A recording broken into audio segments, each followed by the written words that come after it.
இந்த வீடியோவில் வந்து நம்ம பிரண்டை பற்றின நிறைய தகவல்கள், புதிய புதிய தகவல்கள் மற்றும் இதனுடைய நன்மைகள், இதை எப்படி நம்ம கையாளணும், எப்படி சமைக்கணும், அரிப்பு இல்லாமல் அந்த துவையல், தொக்கு, பொடி அப்படி நிறைய வகையான ரெசிபீஸ் நம்ம பார்த்துருக்கோம். இதை எப்படி நம்ம வந்து சுத்தம் பண்ணணும், எப்படி சமைக்கணும், எப்படி சமைச்சா இதனுடைய அரிப்பு இருக்காது, அது பக்குவமாக எப்படி சமைக்கிறது அப்படிங்கிறதையும் நான் இந்த வீடியோவில் சொல்லியிருக்கேன். இதில் நிறைய வகை பிரண்டை இருக்குது.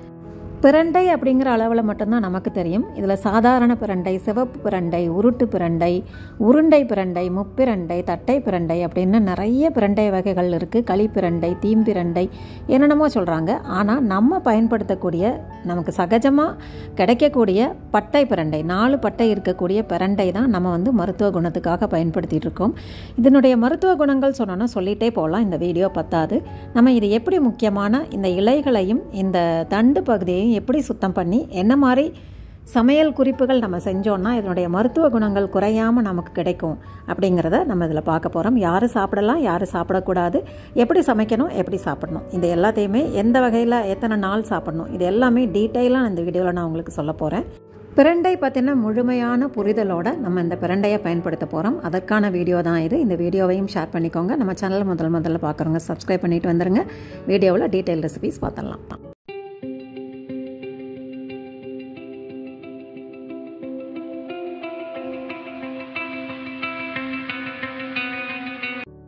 கொடி வகையை சேர்ந்த இந்த பிரண்டை வந்து பிஞ்சு பிரண்டையாக எடுத்துக்கிறேன். அதை அரிக்காமல் இருக்கிறதுக்காக சமையல் எண்ணெய் கையில் கொஞ்சோண்டு தடவிக்கோங்க. இது எப்படி சுத்தம் பண்ணணும், எப்படி அரிக்காமல் சமைக்கணும் அப்படிங்கிறத நான் ஸ்டெப் பை ஸ்டெப்பாக சொல்கிறேன். நீங்கள் வீடியோவை ஸ்கிப் பண்ணால் முழுமையாக பாருங்கள். இந்த கொடி மாதிரி அந்த ஸ்ட்ரிங்ஸ் இருக்கிறதையும் அந்த இலைகளையும் தனியாக கட் பண்ணி எடுத்துட்டேன். கையில் கொஞ்சோண்டு எண்ணெய் தடவிருக்கேன். பிரண்டை கட் பண்ணும்போது அரிக்கிறதுக்கு வாய்ப்புகள் ரொம்ப ரொம்ப கம்மி தான். இருந்தாலும் உங்களுக்கு ஒரு ஐடியா மாதிரி நான் உங்கள் கையில் எண்ணெய் தடவிட்டு இந்த மாதிரி நார் உரிச்சு எடுத்துகிட்டு கட் பண்ணுறதுக்கு சொல்லியிருக்கேன்.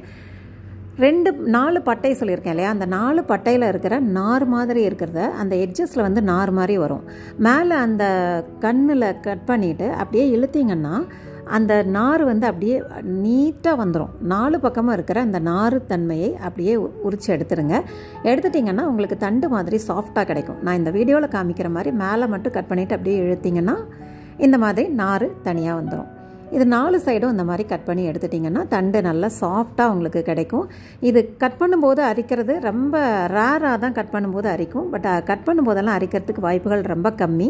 இருந்தாலும் எண்ணெய் தடவிட்டு செய்யலாம். இந்த மாதிரி தண்டுகள் எல்லாம் தனியாக எடுத்துட்டேன், இந்த நாரெல்லாம் தனியாக எடுத்துட்டேன், இலைகள் தனியாக எடுத்துட்டேன். இலைகளும் தூர போட வேண்டாம், அதுலேயும் சூப்பெல்லாம் செய்யலாம்.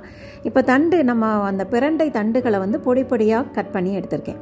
உங்களுக்கு தேவையான அளவில் கட் பண்ணிக்கோங்க. இந்த மாதிரி பொடி பொடியாக கட் பண்ணும்போது உங்களுக்கு எண்ணெயில் நல்லா வெந்துடும். நல்லா எண்ணெயில் வறுத்து எடுத்துட்டிங்கன்னா இந்த பிரண்டையினுடைய கசப்பு தன்மையோ அரிப்பு தன்மையோ இருக்காது. இந்த பிரண்டை உடம்புக்கு ரொம்ப ரொம்ப நல்லது. இது நிறைய மருத்துவ குணங்கள் அடங்கியிருக்கு. எலும்பு முறிவுக்கு மட்டும் இல்லைங்க, ஜீரண சக்தியை தூண்டக்கூடிய தன்மையும் இந்த பிரண்டைக்கு இருக்குது. இந்த பிரண்டையை வச்சு சூப்பரான ஒரு புளிக்குழம்பு தான் நம்ம இப்போ பார்க்க போகிறோம். இந்த பிரண்டையினுடைய புளிக்குழம்பு அரிப்பே சுத்தமாக தெரியாது, அந்த அளவுக்கு சிறப்பாக இருக்கும். இதுக்கு நான் ஒரு பேனில் நல்லெண்ணெய் சேர்த்துக்கிறேன்.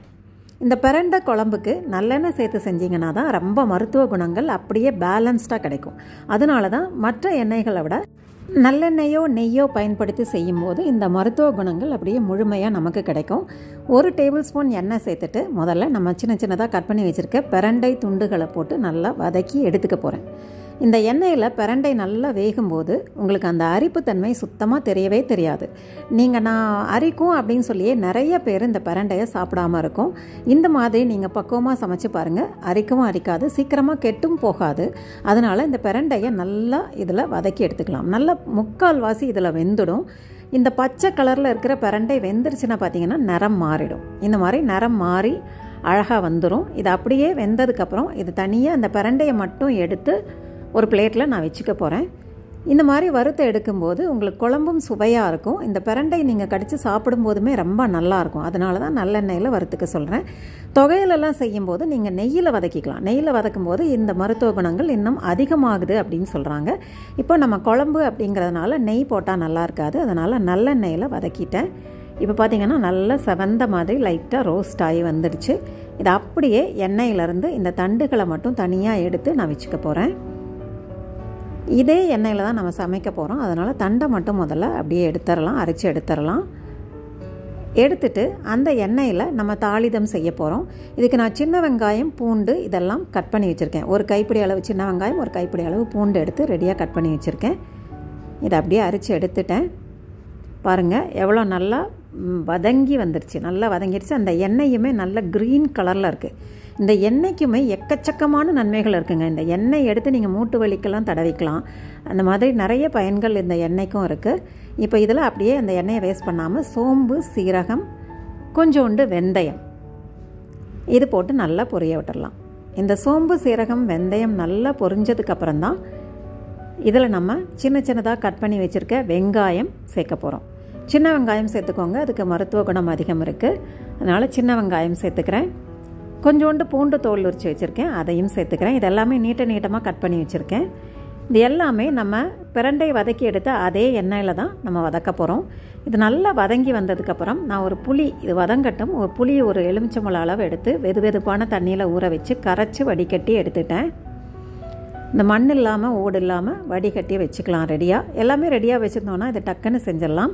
இந்த வெங்காயம், பூண்டு நல்லா எண்ணெயில் பிரண்டை வெந்த மாதிரி இதுவும் நல்லா வேக விட்டுடுங்க. இது பக்குவம் முறைப்படி செய்யும்போது சீக்கிரம் கெட்டு போகாது. ஒரு சின்ன தக்காளி எடுத்து கட் பண்ணிவிட்டு அதையும் சேர்த்துக்கலாம். இது ஆப்ஷனல் தான். நான் ஒரு தக்காளி சேர்த்தோன்னா குழம்பு நல்லாயிருக்கும்னு தக்காளி சேர்த்துட்டு கருவேப்பிலையும் சேர்த்துருக்கேன். இந்த குழம்புக்கு தேவையான உப்பையும் சேர்த்துடலாம். உப்பு சேர்த்து வதக்கும் போது அந்த தக்காளி நல்லா மசிஞ்சு வந்துடும். இது எல்லாமே அந்த எண்ணெயில் நல்லா வதக்கிடுங்க. இது பக்குவமாக நிதானமாக வதக்கி செஞ்சிங்கன்னா இந்த குழம்பு வச்சுருந்து சாப்பிட்டாலும் அவ்வளோ சீக்கிரமாக கெடவே கெடாது. நீங்கள் வச்சுருந்து 2-3 நாள் கூட சாப்பிட்லாம். இது இப்போ வதங்கிடுச்சு.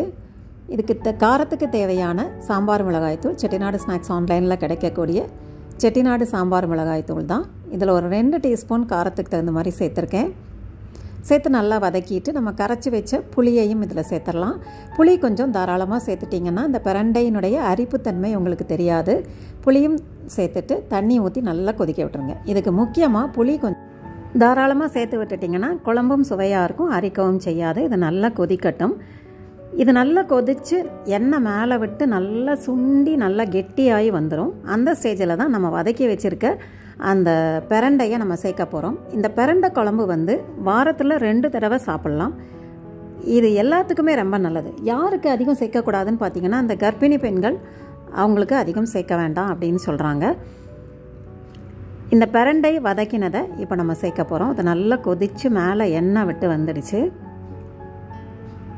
இப்போ இதை சேர்த்து நல்லா அப்படியே சிம்மில் விட்டுடுங்க. ஒரு 2-3 நிமிஷம் வரைக்கும் விட்டுட்டிங்கன்னா அந்த பிரண்டை நல்லா சாந்துடும். பிரண்டையில் இருக்க மருத்துவ குணங்கள் குழம்புல அப்படியே இறங்கிடும். குழம்புல இருக்கிற அந்த சுவையும் பிரண்டைக்கு சாந்துடும்.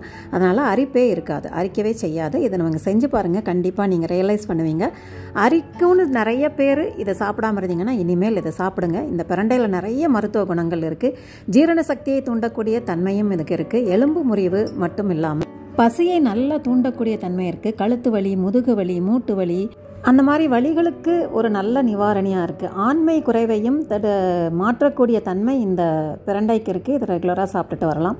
மாதவிடாய் காலத்தில் வயிற்று வலி இருக்கு இல்லையா, அந்த வயிற்று வலியும் இதை தொடர்ந்து சாப்பிட்டு வரும்போது வயிற்று வலிக்காது, மாதவிடாய் பிரச்சனை இருக்காது.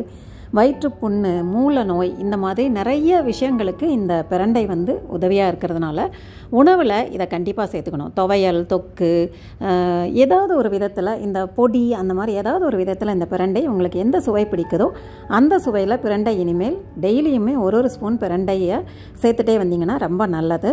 இது சாப்பிடக்கூடாது அப்படிங்கிறது இந்த கர்ப்ப காலத்தில் மட்டும் பெண்கள் சாப்பிட வேண்டாம் அப்படின்னு சொல்கிறாங்க.